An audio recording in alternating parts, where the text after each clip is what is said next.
Welcome to Wednesday, July 26th, Select Board meeting at 7 o'clock. Please rise and join me. Pledge of allegiance. Pledge allegiance to the flag of the United States of America and to the republic for which it stands, one nation, under God, indivisible, with liberty and justice for all.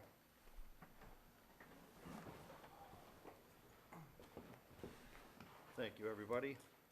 Our first appointment is with Mike Buckley, Town Accountant, reason fiscal year 2023 year-end transfers. Mike?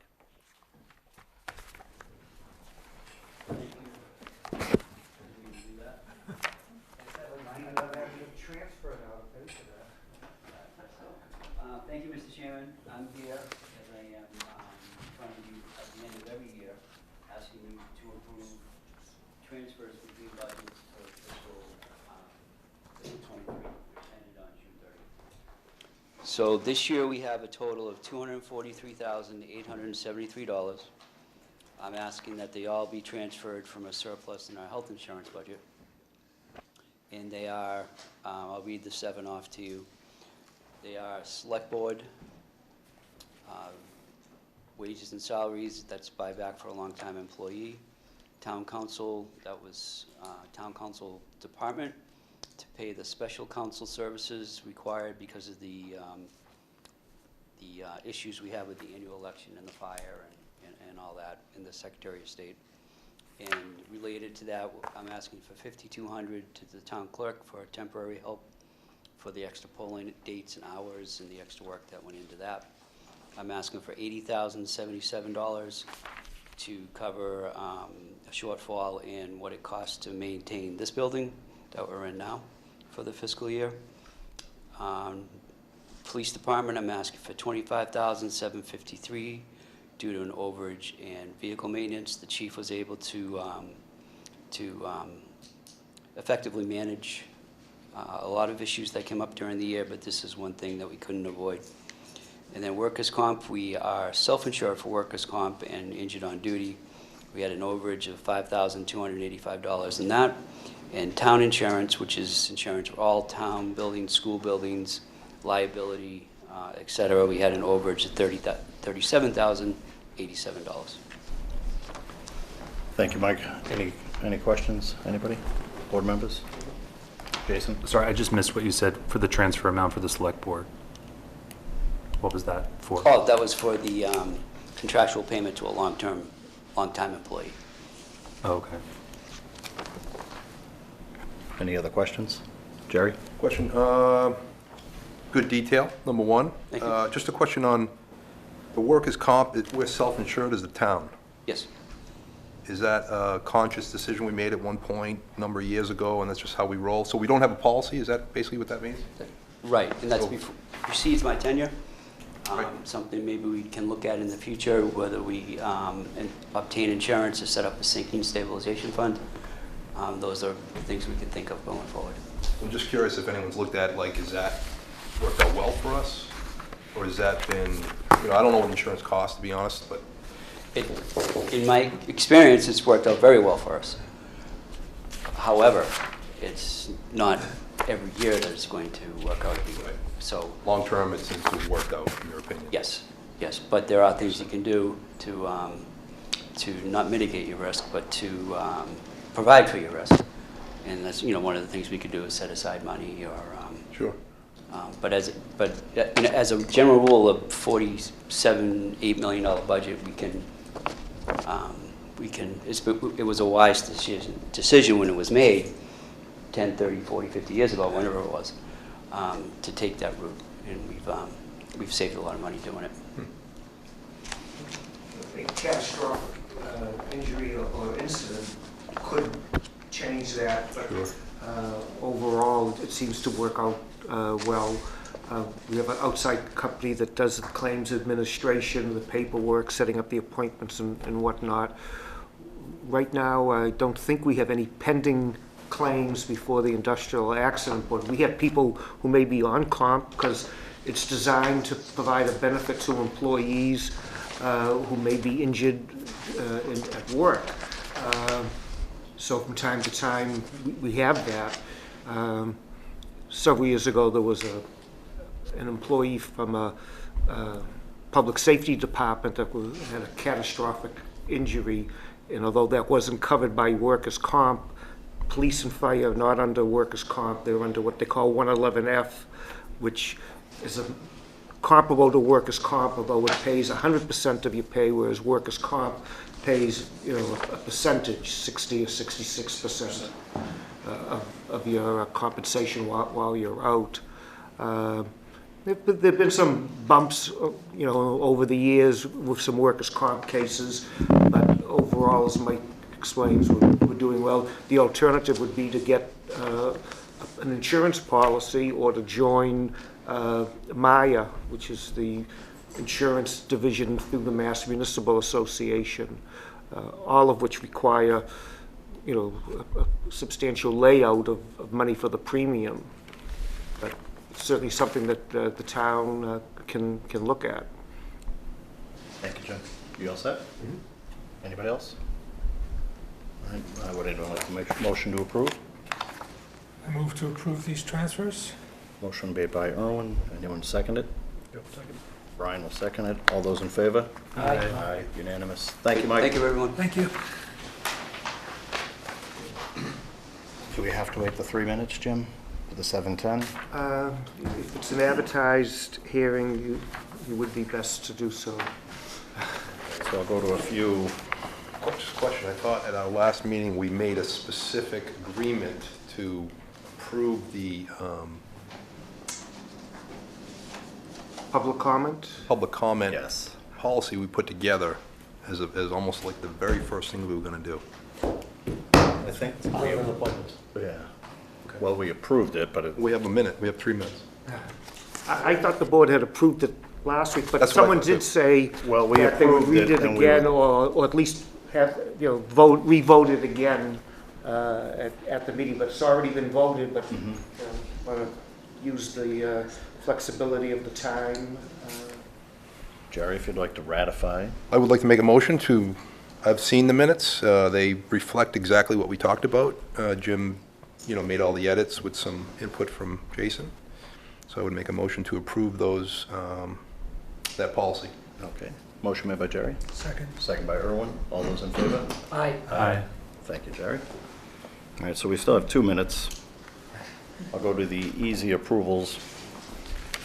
On the added agenda, I think that's the easiest of the ones. George Boylan, 150 Kadish Ave, request to hold St. Mary's of the Assumption Festival on Sunday, August 13th, 2023, starting at 9:30 a.m. A procession from A Street Pier to the St. Mary of the Assumption Church, 208 Samoset Ave, for a mass and festivities. But I'd also like to add, he did send a letter. And in addition, he's requesting that pocket ticket enforcement on the lot behind the church be curtailed during the festival. The festival itself will be held in the church grounds. The activities following mass should conclude by around 12:30 p.m. Would appreciate your approval for this procession, and once received, we will speak with the police department and fire department to let them know our plans. Any questions?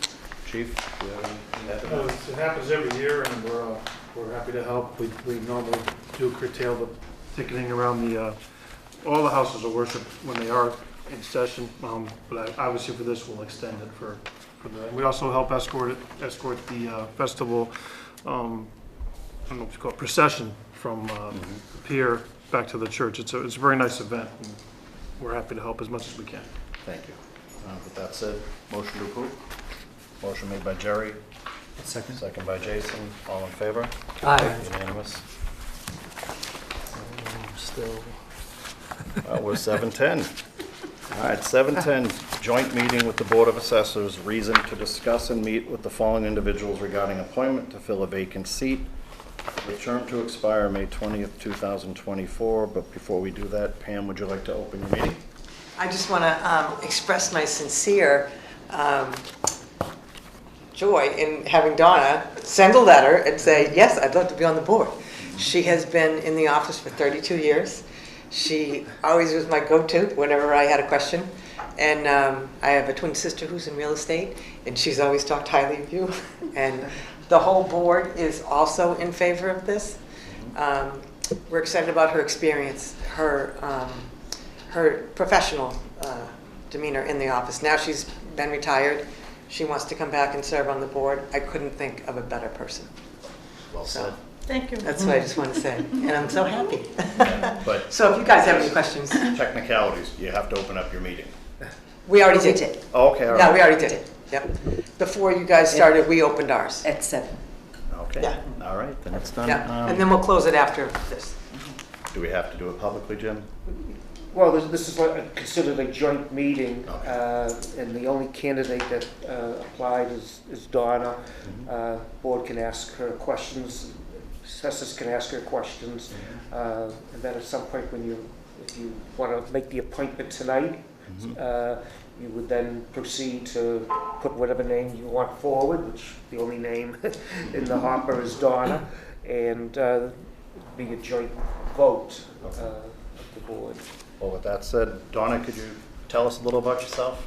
I mean, she basically Well, covered it. I've lived here since I was 8 years old, and I graduated from Hull High School, and I married my high school sweetheart, and we've been married for 55 years, which is unusual for a lot of people. And we've lived in Hull the whole time. We lived on P Street for 36 years, and I raised my 2 children. And my daughter is a nurse at South Shore Hospital, and she lives in Hanover. She has 4 boys. And my son lives in Georgia, and he has 2 children. And now I live out on Clifton Ave on Sunset Point. And I started working for the Board of Assessors in, I think it was 1991 or 1990. And at the time, Joe Murphy was the town manager, and he hired me. And I worked for Dave Beck. And then after Dave, I worked for Joe. And then who else was I worked for Kathy Rebel, and now I work for Kathy.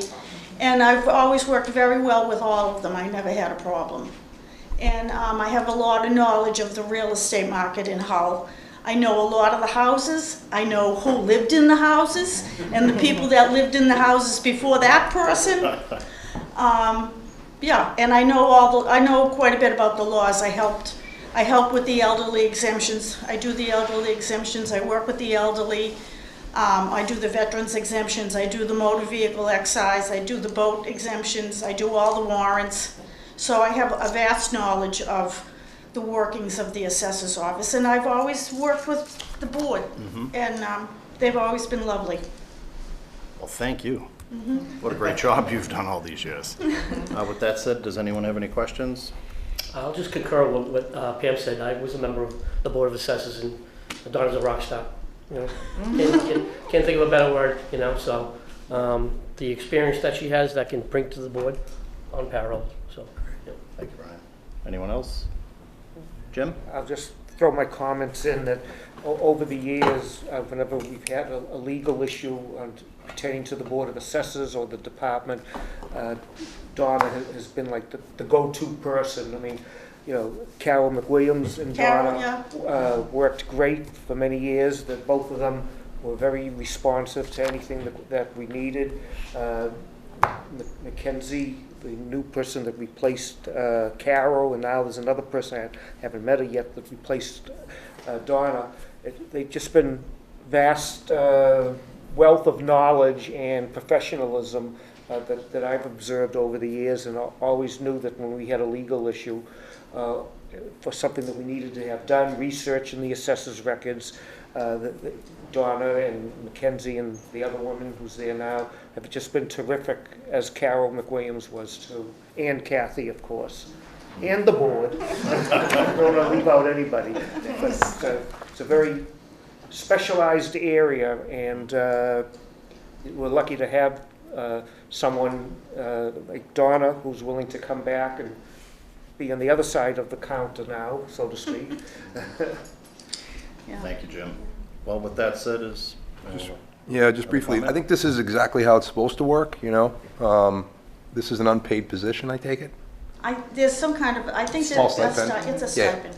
Yeah. But this is, you know, people serve, I mean, work in either it's the private sector or public sector, and then you hate to lose all that experience, and that's what's happening all over the, you know, all industries. So to see you come back, and, you know, we talk about this a little bit, but, you know, when people retire and just kind of fade away a little bit, you lose all that experience, and personality comes into it in a big way as well. It sounds like everybody's on board with agreeing that you'll be a good fit with this, so I think it's great. And the girls that are in the office now, Mackenzie worked with me for like 4 years before I retired. And I didn't want to retire until I was sure that she could hear. And now she goes to the assessing school up at Amherst, and you're very lucky.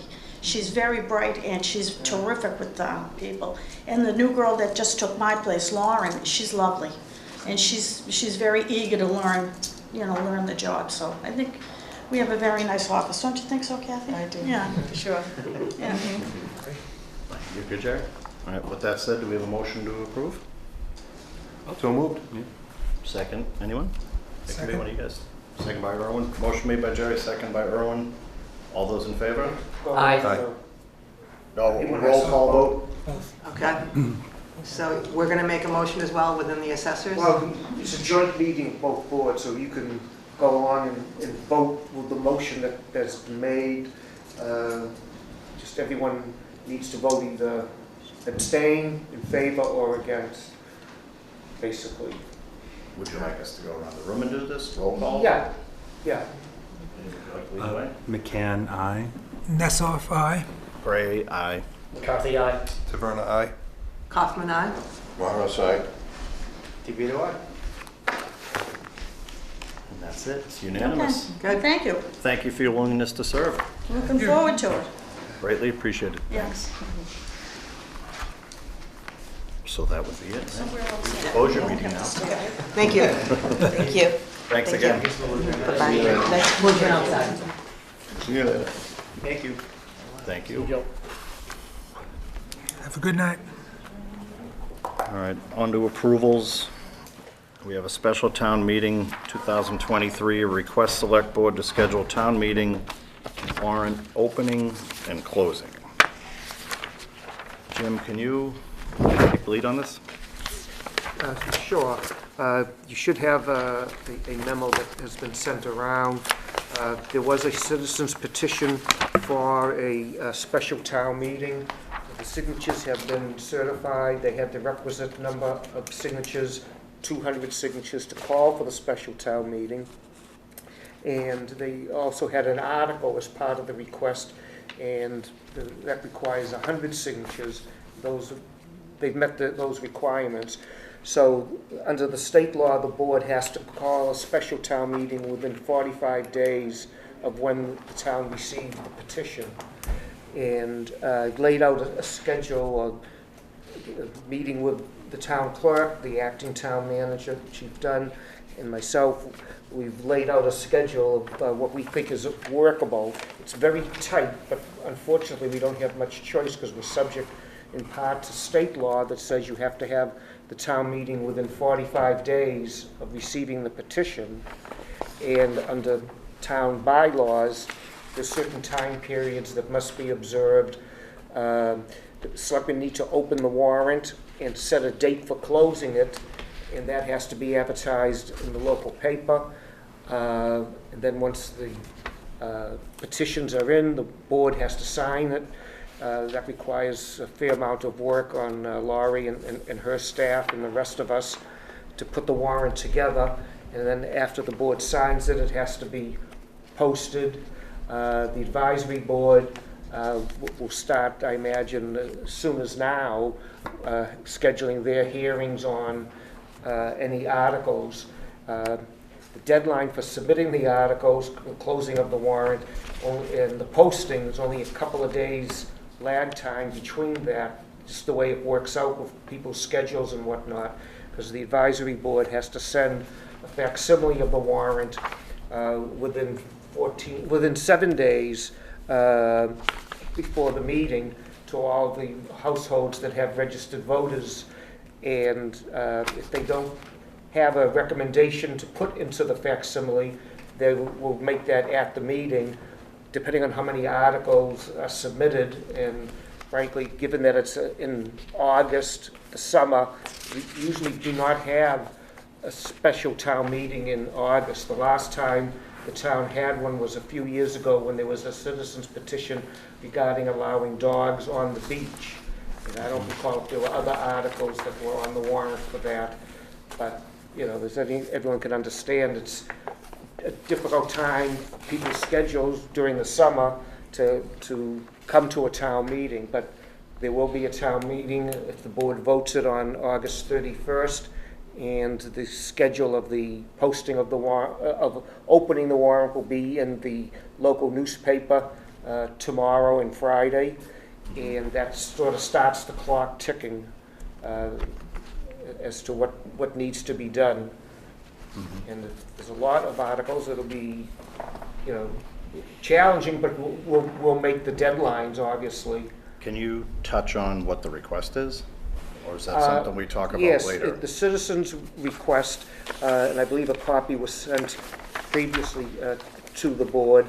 Citizens' request is to A, call for a special town meeting, and B, they're seeking to have town meeting vote on having the selectmen petition the general court to allow Hull to have an extra, by special legislation, an extra off-premise, meaning a package store license, all alcohol package store license. And, you know, this is the citizens' petition. We didn't have anything to do with writing it, but if it's passed by the legislature, and I think that's a questionable if, but it says that the this license would be granted to Pete Corporation, DBA Quick Pick Food Shop at 261 to 265 Nantasket Ave, so that's at Anastas Corner. And there's also other conditions in this special legislation that they want. Of course, town meeting could change this, and the legislature could change this.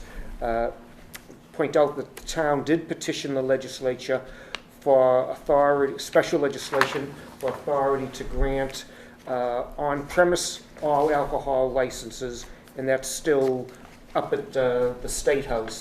That hasn't been approved yet, but we're told that it's close. But even that had restrictions that those licenses, those special licenses, couldn't necessarily be transferred to other people. So I think it creates a little bit of a question whether there's going to be a big demand for those licenses, someone spending the time and money, and then when they want to sell the business or retire or whatever, that they can't sell it with the license. But nonetheless, that's what the legislature did, will do, hopefully. So that's what they're seeking here. That's basically, they're happy to answer any questions. You have a question? Yeah, so it says for consumption off-site. Does that mean alcoholic drinks for consumption, or it would be? It's a like package store Package license. store, okay. And currently, they sell beer and wine, They sell correct? beer and Yes. wine. This is for all alcohol, which means everything in addition to beer and wine.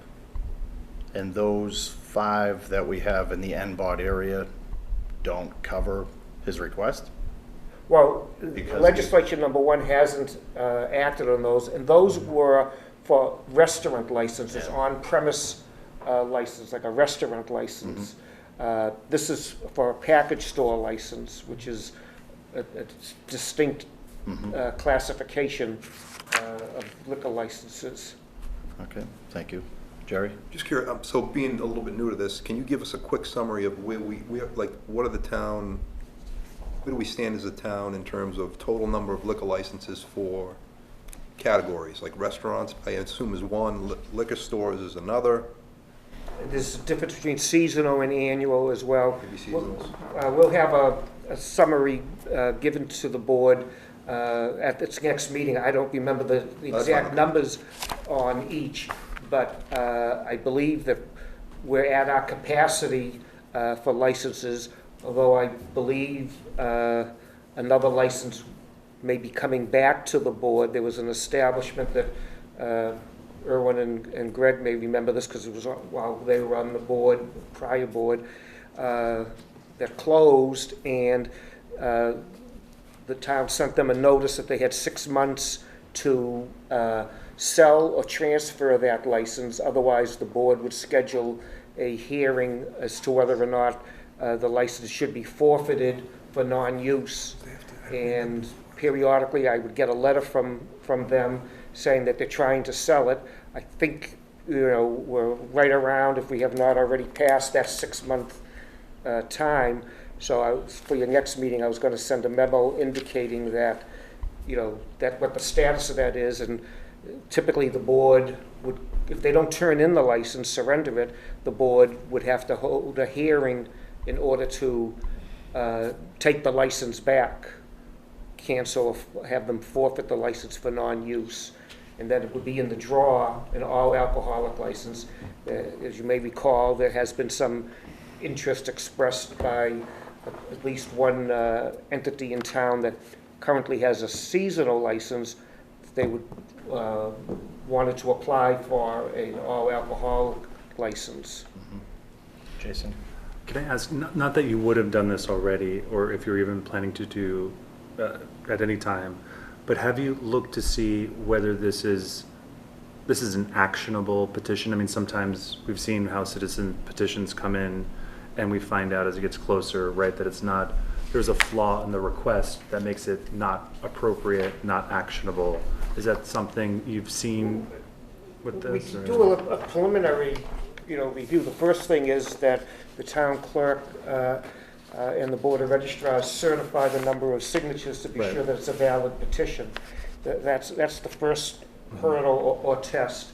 The second one is, a quick review of the petition doesn't indicate or show flagrantly anything that would be illegal. Mm-hmm. Citizen petition articles generally have to go on the warrant if they're legal number of signatures and if the subject matter is legal. And it's certainly legal for someone to petition to have town meeting authorize the selectmen to petition the legislature or have the town meeting petition the legislature. Then it has to go through the legislative process. I think this one specifically says, a vote to authorize the select board to petition the general court for special legislation granting an additional liquor license for the sale of all alcoholic beverages to be drunk off premises. So it is a valid subject. Hold on, Aaron. So just a quick follow-up though, is it, the petition would authorize us to do this, but the select board would have to make its own decision about whether or not it chooses to do it, even if this is passed, correct? Their request to authorize doesn't bind us to do so. Well, the general rule is that, town meeting has limited ability to instruct and cause the selectmen to do something, but it would be a vote of the town. And it is possible that at the actual motion, this is the article. The article is like an agenda item, just like on your agenda you have items, for the meeting. So the warrant is like an agenda item. It's the actual motion that is voted that counts, as long as the motion is within the scope of the article. So there could be some changes at town meeting by people, on this. Generally, as I say, town meeting can't force the selectmen, for example, to take property by eminent domain. They can authorize, but they can't force. Right. Town meeting can't force an employee or a person to be hired or fired. That's outside the authority of town meeto Right. But as a general rule, to petition the legislature on something would be within the authority of town meeting to act on this. So then, I'll do the last thing. So then, does it make sense for us when we have, if we approve the schedule and everything, when we actually have a meeting on the 16th, to have the petitioner in, to let them know, kind of our feelings on this petition, so that they know going into town meeting what they can expect? You can schedule them to come in at any time, but because of the tight schedule that's created in part by state law and in part by local bylaw, you have to have the meeting within 45 days. Right. And the only way you can do that is start with the 45 days. That's the latest you can have the meeting, August 31st. Then we work backwards, with all the other requirements. And there was not much flexibility in the schedule. Mr. Clinton from the advisory board, has been part of the discussion, and he correctly indicated that, if other petition articles come in close to the closing of the warrant, they're not going to have much time to do a full hearing on it, and they may not be able to make their recommendation until town meeting. I just wanted to follow up with Selectman Taverna asked. We have 22 total licenses right now, and we are at capacity for that type of license. There's 4 right now, so this will be going from 4 to 5. So 22 total. Total, that's the clubs, everything in town, anybody who sells alcohol. Gotcha. And we're at full. Like Jim said, seasonal, full, full year liquor, retail, package stores. Everybody together is 22 total. Okay, thank you. Everyone, you have something? I'm good. All right. So it's really a shift in seasonal to, No, this is a separate type. This will be an additional off premises. oh, that's Right right. now you have 4, you'll be asking to go to 5. Yeah, and this one has some specific limitations in terms of, it goes through in this wording, the licensing authority will not approve a transfer of this license to another location, but may grant the license to a new applicant at the same location if certain things are filed. So there are some, limitations, on that. Everybody good? And even if the town meeting votes to do it and the selectmen agree to submit the petition, or still up to the legislature. Okay, And thanks. they have 2 years to do it. They have up to 2 years to Well, approve or deny, or it they, expires. that's because of the 2-year sessions of the legislature, but it's not like a final failure if they don't do it within the 2 years that you have to start all over. Yep. The legislature has some flexibility and rules on things. Thanks, Jim. Ann? C. Ann Murray, 1 Summit Avenue. Couple of things. First of all, on the agenda, the topics listed should be that the average citizen can understand what will be discussed. And to just say discussion of special town meeting really doesn't tell the citizens what this is all about and why a special town meeting needs to be called. So I would ask in the future that the board considers putting something about the topic so more people will understand what it really is and not have to ask.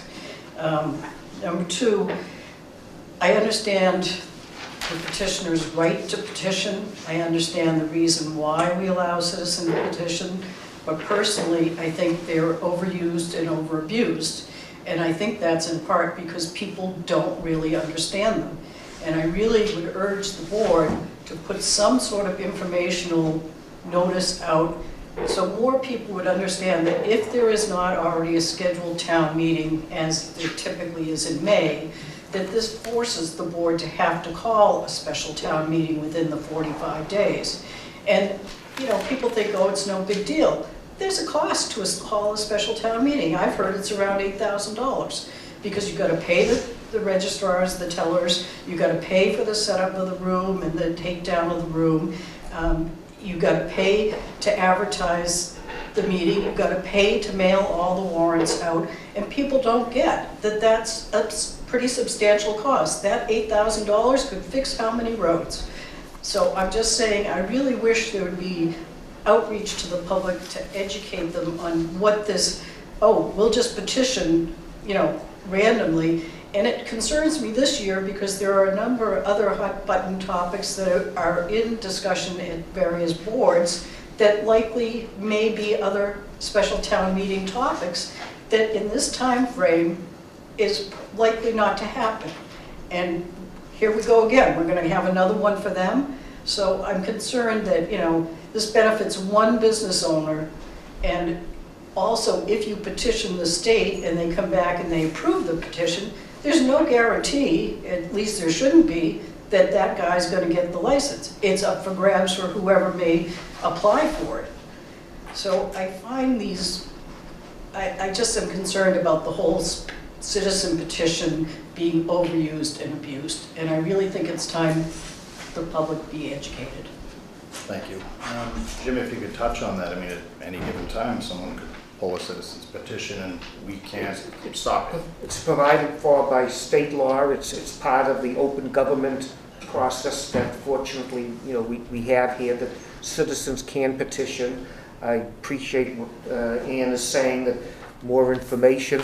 I'm in the process of updating, because of the town meeting changes to the bylaws, a guidebook that's all posted on the website, I think under the town clerk, Citizens Guide to Town Meeting, that I believe explains that citizens can petition and so forth. We can't editorialize to try to discourage people from exercising their rights. And the agenda item here says special town meeting. The purpose of listing the agenda item was not to discuss the article, because you don't have any control over putting the article on.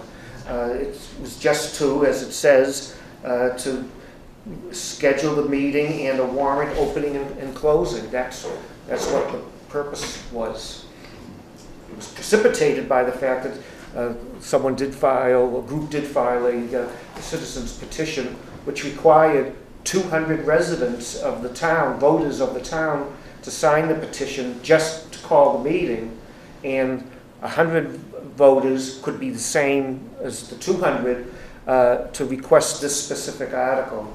And the wording of this article, at least in terms of what the warrant will say, it specifically says to issue the license to this business at this address. So I realize what Ann said, anyone could get it, but depending on how the legislation comes, and the legislature may not like this. We haven't had something like this where someone has petitioned the town to request the legislature to give a license to a particular party at a particular location. I have seen it in other communities where they have done that for one reason or another. Mm-hmm. Thanks, Jim. Could you read that recommended motion we have?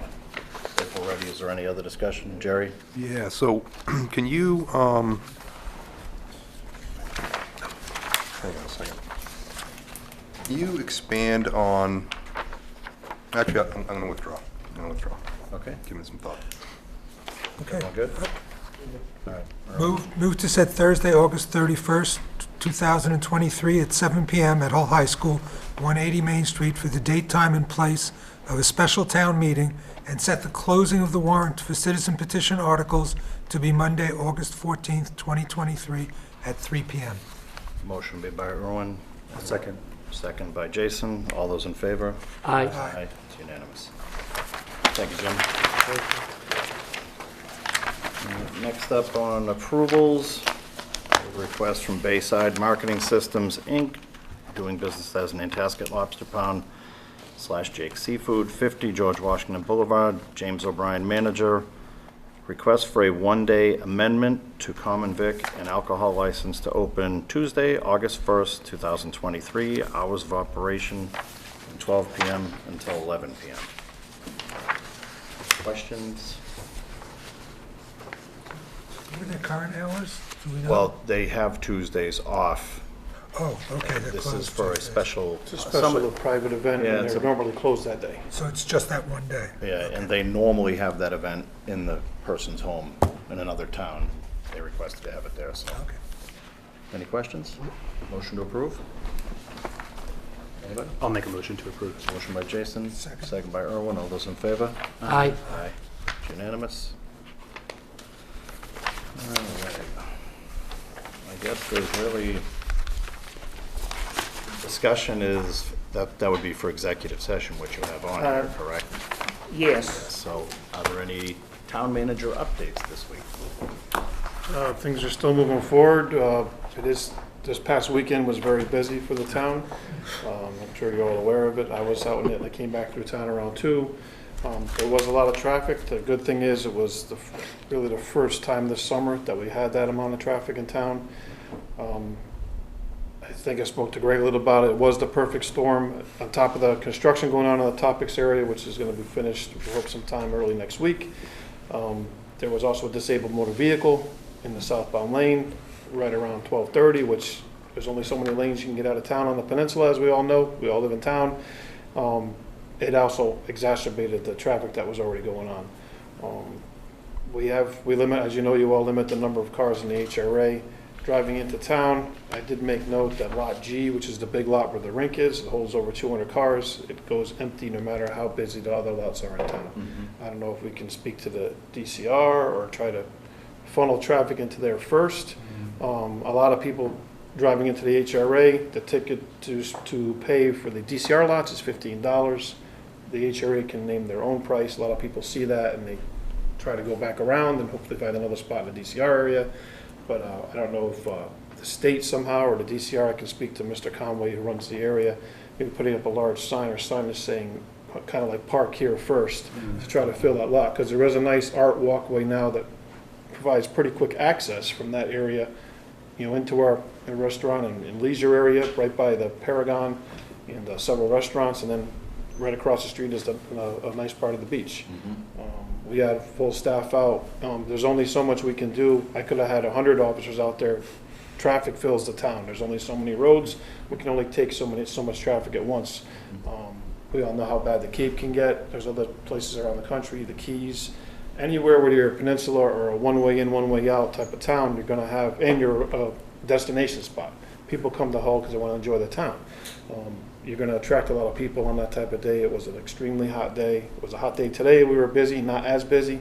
I'm anticipating tomorrow we're going to be just as busy, but we'll have staff out again maintaining the traffic. But we all live here. We know. I know it's a common thing we all say, but when I first moved here, I was told, do all your shopping on Thursday or early Friday, because getting out of town on the weekend, some weekends can be tough. And it has gotten better. I think we're all in agreement. It has gotten a lot better since it was. We've limited the parking. But we want to have people in town. We want people to enjoy the town, so we have to put up with some of the times when there is traffic. And on top of that, we also responded to over 240 calls this weekend. It was busy. On top of that, so we were busy outside of the parking and traffic problem. Jason? Can I mention, thank you for everything you do with the traffic. I hope that's understood, but I'll say it specifically. But two things, something that you mentioned in there about the rink lot. I mean, while we try to, I think it's a great idea to talk to the DCR about how we can funnel, but can we maybe use one of our large format electronic signs to put something close to there that even just says something simple like "Park for beach here"? We could. I know they have one of theirs. They have one close right to the there. entrance, right? We have another one coming into town also that could remind them, parking available. I'll meet with Kevin and figure out some type of wording that would work for that, because it literally goes unused except for the Fantastic Car Show. That day it's full, and it's not even really full that day. They use that lot for their in-processing of I don't know, what would you call them, the participants to the show. So that's the only time you really see a lot of vehicles parked in there. People coming into George Washington have to drive right past They that. drive right past it. So we could have a sign that says, park here first. I did see Enjoy the beautiful art walk. I did see that lot was full on Sunday, which I've never seen before.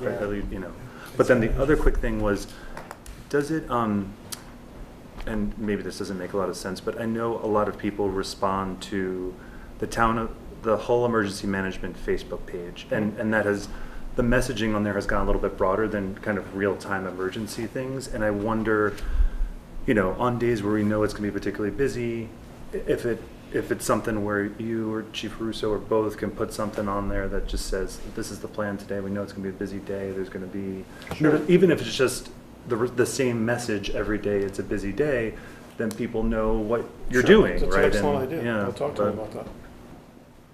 You good, Jason? Oh, good. All right, thank you. Any other board member updates? I just wanted to thank Chief Dunn for the wording on the signage coming into town, welcoming people to town and warning them about the parking. I think makes us a much more welcoming community than the wording was previously, so thank you for that. You're welcome. They get the message that they're both welcome and they can't park any place, so that's good. Well, just how quickly could that be updated to where that sign The sign? says lots full? Pretty quickly. And has that ever been thought of, used? We have done it in the past. Yep. Definitely can do it. The problem is, I'm sad to say, people drive and Right by. they don't, not that they don't read them, they don't want to believe it. They don't believe it. They don't believe the lot, how could the lots be full? Yeah. You know, until they get in and they say, oh, they really are full. You know, yeah, but that's definitely something we can add. It can be updated in real time. Literally, it can be logged in from a phone. I guess on that subject with parking and everything, has there been an influx on the other end of town where you're ticketing a lot of people, or is all the issues still down this way? There was Sunday. We went deep into, we got calls from the residents around the L Street Fields. People were parking that specific location because there was a lot of parking around the field.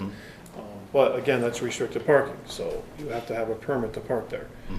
We did have a lot of calls in that area. Most of the other calls were concentrated there where they normally are: Samoset, Manamet, the Alphabets, Edgewater, a little bit. I'd have to look at all of them, but the heavy ones were in that area. Okay, thank you. You're welcome. Jerry, Brian, do you have anything? Yeah, I got a couple things, but on the parking issue, Sunday was definitely it was crazy, right? I was driving in town actually during that accident while the car was being towed, and it was backed up for, let's say, 10, 15 minutes, right? But I probably got there at the tail end of that whole mess. How about, I did see a lot of parking tickets throughout town, which is great. I think that's what people want in general is, you know, some good oversight of that because, you know, they're having guests over on a busy Sunday. Very few weekends where it's perfect like that. So I think everyone in town really appreciates that policy. And I think it was pretty well enforced this weekend as well. But, you know, we heard a few things about, few citizens mentioned that it looked like the HRA lots maybe were really, really full. So are there any issues in terms of that whole thing? We do counts. I'd have to check with the shift commander that day to see what the counts were, but they do counts. Last year, as was a couple select board meetings ago, the purveyor of that made a comment that we checked it. I forget the number of times that we checked them, but we do check them to make sure that they're not over. If they are, we notify the select board to move forward with however their procedures are if they do violate their agreement. But I'd have to check. I don't want to speak that we did. If we didn't this weekend, I need to check to see if we didn't and what the count was. Sure, okay.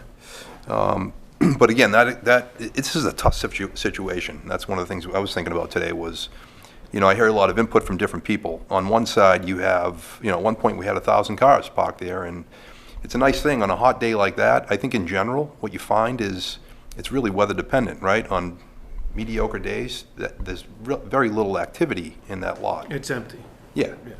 So you get these super hot days, the public wants to come to the beach, you know. We need to be somewhat welcoming.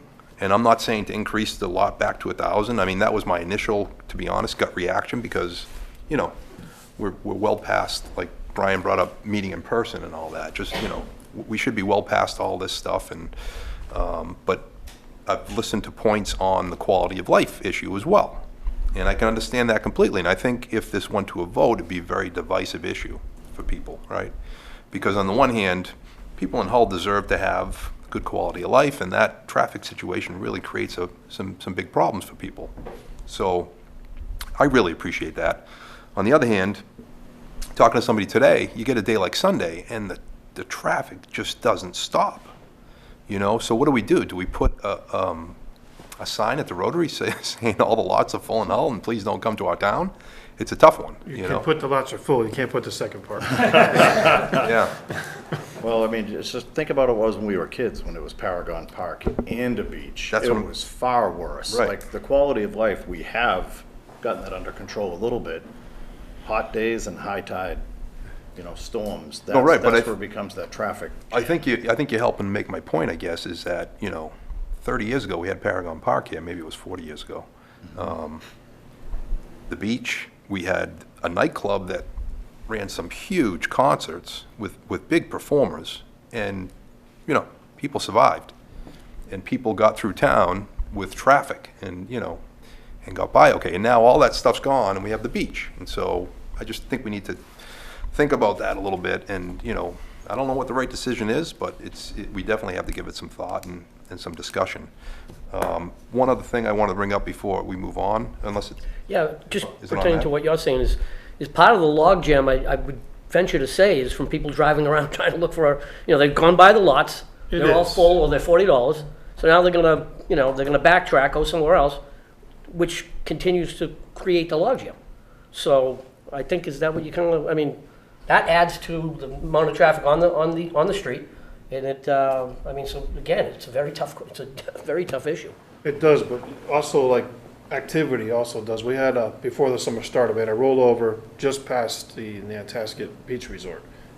It tied up the 2 lanes heading down into town for a good half an hour. There was only one way to get down into town, that was going around Bay Street. That caused a lot of traffic jams because the way the town roads are configured currently, there's only essentially one big road with 2 lanes in and one big road with 2 lanes out. And you have well over 11,000 people living in town, and then on a busy day, hot day, you're probably double and triple in that number trying to come to town to visit, because most cars don't come with 1 person in them. They come with 3, 4, maybe 5 people in each car. The DCR lots have over 1,000 lots available to people coming into Hull. We used to have around 1,000 at the HRA, now we're down to 500. Plus people, like you were saying, people have guests that come to their residences. They also add to the town population and the vehicles coming into town. And when they want to leave, everyone wants to leave the beach, if there's a sudden thunderstorm, that causes even more problems. And we do have a traffic plan we enact when that happens, when there's a massive amount of people trying to leave town at once. We have a traffic plan for that. We don't have one for them coming into town. There isn't one for coming into town. We don't have a way to reroute you coming into town. There's only one main road to come into town. Well, 228 and the George Washington Boulevard. But at one point, as you know, they both come in together. So there's that. There's a whole road working we might have to look at. I mean, we want to be welcoming, but if you don't have parking, the word gets out over a few seasons, there's no public parking except for the DCR lots in town, that people wouldn't come to park. They'd still have parking tickets and enforcement, but you wouldn't have the massive amount of cars trying to park in the HRA if parking wasn't allowed there. And that's what I've advocated for since I've been asked to look at parking in town. I know we want to be welcoming, and we do, but there is a big quality of life. And having to sit in traffic, no matter who you are, for 20, 30, 40 minutes is unacceptable,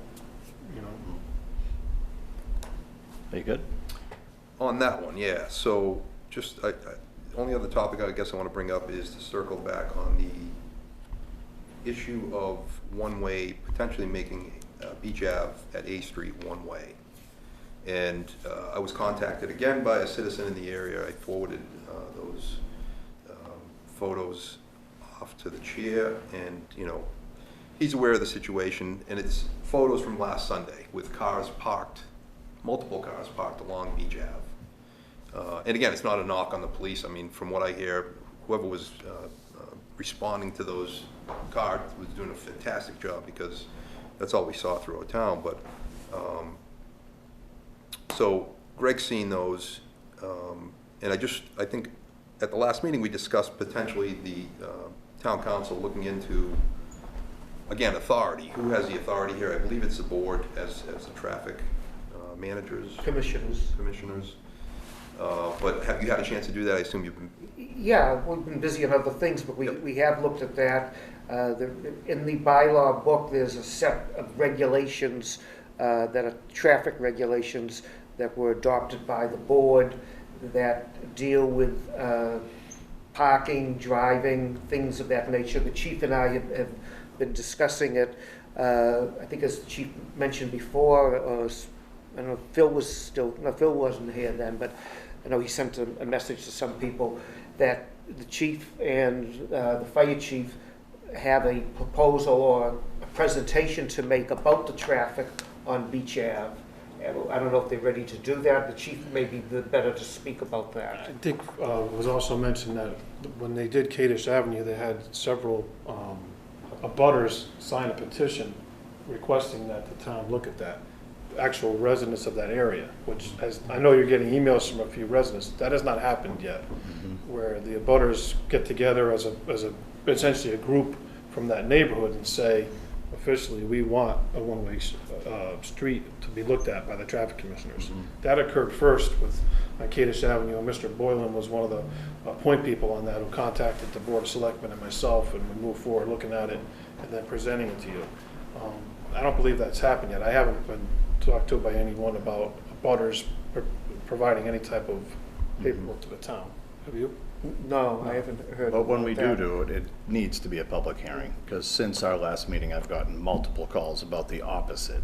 You know, I understand everyone's concern, but now we make it one way, it's a drag strip, and I know we could put speed bumps, I know we talked about that too, but a public hearing is one thing that's gonna Yes, have to yeah. happen if we go down that road. And you probably will have to advertise the It has to change be in advertised, the yeah. paper, that's one of the So it's, requirements. yeah, it sounds like it has to be kind of citizen-driven, somewhat.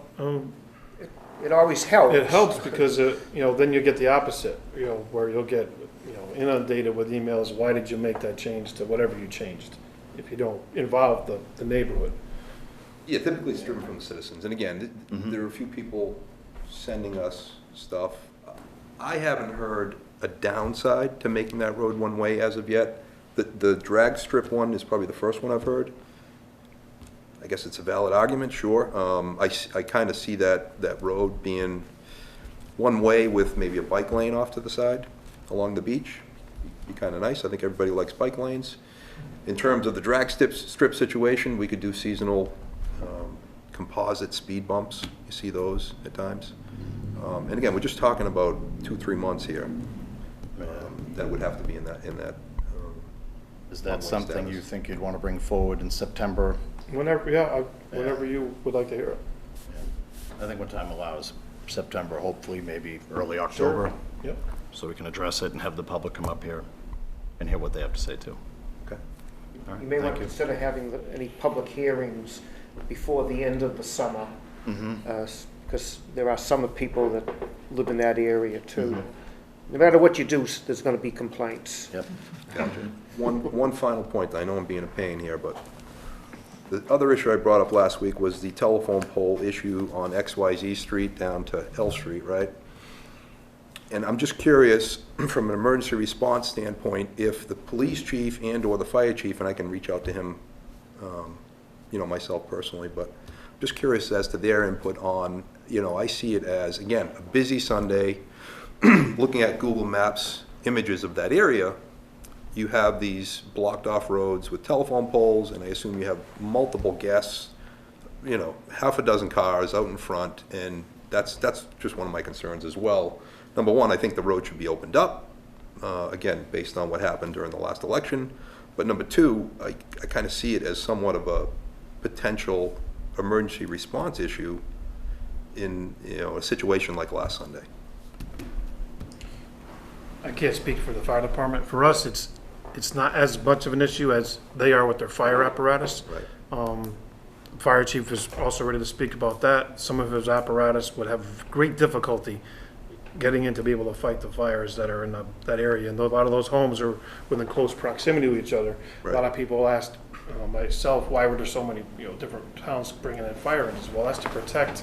They do that as a standard procedure to protect the homes around the large fire that's going on, you know, to protect them from, if you drove down Q Street the day after, you'd see the house across the street had melted in the front. They try to prevent the fire from spreading. That'd be very difficult in that area with the way the roads are blocked off right now. We're just lucky that nothing like that has happened down there. So again, this just gets back to my thought on this whole subject. If we're the traffic commissioners, you know, these are a couple of situations that we potentially could take the ball and just, you know, maybe visit the site. We can set something up, go take a walk, drive through, take a look at it. I was just going to say, I mean, I think on both issues, I'm interested in them, but I don't hear that we necessarily have to have them be abutter-driven or citizen-driven, but I think I would, from my perspective, I would like to hear that, right? So all the people who live along Beach Ave on that section and on the cross streets, and then Great point. And then all the people who I've encouraged my people to come to this meeting and show up, and as you can see, it hasn't happened as of yet. but even something in the letter form, you know. Some people are shy, yeah. Letter form, email. Yeah. You know, it doesn't have to be a formal neighborhood group. I don't think there are neighborhood groups down there, right? But No. something signed by, you know, a good percentage of people who live next to it, Yeah. So, I mean, the best idea would be future agenda item to be held down the high school for that. Something to consider. Yeah. All right, are you good? You all set? I'm good. Just to reiterate what I said last week about the Hampton Circle Playground, about having a public meeting. Those people down there are very receptive to that after I said that. So I think you'd get a good crowd here, and I think a lot of questions will be answered. And yeah, so again, when we have Jen on board, I think we should expedite that. Absolutely. Thank you. Absolutely. All right, I have nothing, but we do have a need to go into executive session to conduct strategy sessions in preparation for negotiations with non-union personnel, to go into executive session to conduct contract negotiations with non-union personnel, subject town manager designee employment contract. Move to go into executive session to conduct strategy sessions and preparations for negotiations with non-union personnel. Move to go into executive session to conduct contract negotiations with non-union personnel. Move to go into executive session to comply with or act under the authority of the attorney-client privilege. Move to go into executive session to consult with legal counsel and obtain legal advice pursuant to the attorney-client privilege. Preparation for and conducting negotiation regarding the new town manager's contract, and we will not reconvene. You may want to reopen an open session. Okay. Normally you wouldn't, but depending on what happens in the executive session, you know, we may be able to finalize things this evening as Okay. opposed to having to have another meeting to vote on things. So we will reconvene. Yeah, in open even, it session. may just be for the purpose of adjourning. Close it, yeah. All right. Jason? Oh, I will second the motion. All right, roll Jason, call aye, vote. right? Yeah. Nessoff, aye. I agree. McCarthy, aye. Taverna, aye. Greg, just before you break, just to remind people that this Saturday is the illumination along the bay, and I imagine that the museum still has flares to sell, and At Kimberma there'll be a Saturday lot morning. there'll be a lot of traffic down there this weekend. So, Good luck, chief. We're ready. All right, with that said, we're good? Thank you. Thanks, Jim. I'll see you later. Thanks, Jim.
Good evening, everyone. I'd like to call the Board of Selectmen, or Select Board, back if we're into... on air? Well, he was looking for the gavel. Okay. We're on air. We're on air, that's me. That's me, Jim, he doesn't do that anymore. Good evening, everybody. Welcome back. We're out of executive session, talking about the terms of the town manager, and I'm just going to turn it right over to Erwin. Hi, I would like to move to approve the town manager contract as negotiated in executive session. Some of the key terms of the contract to include a 3-year term, a base salary of $190,600 for the full term, 4 weeks vacation, flexible sick leave, and to include the same benefits as non-union employees. A signed copy of the contract will be made available in the town clerk's office as soon as it is signed by all parties. Motion by Irwin, seconded by? Seconded by Brian. All those in favor? Aye. Aye. It's unanimous. Congratulations, Jen. Motion to adjourn? So moved. All in favor? Aye. Unanimous. Good night, everybody. Congratulations again, Jen.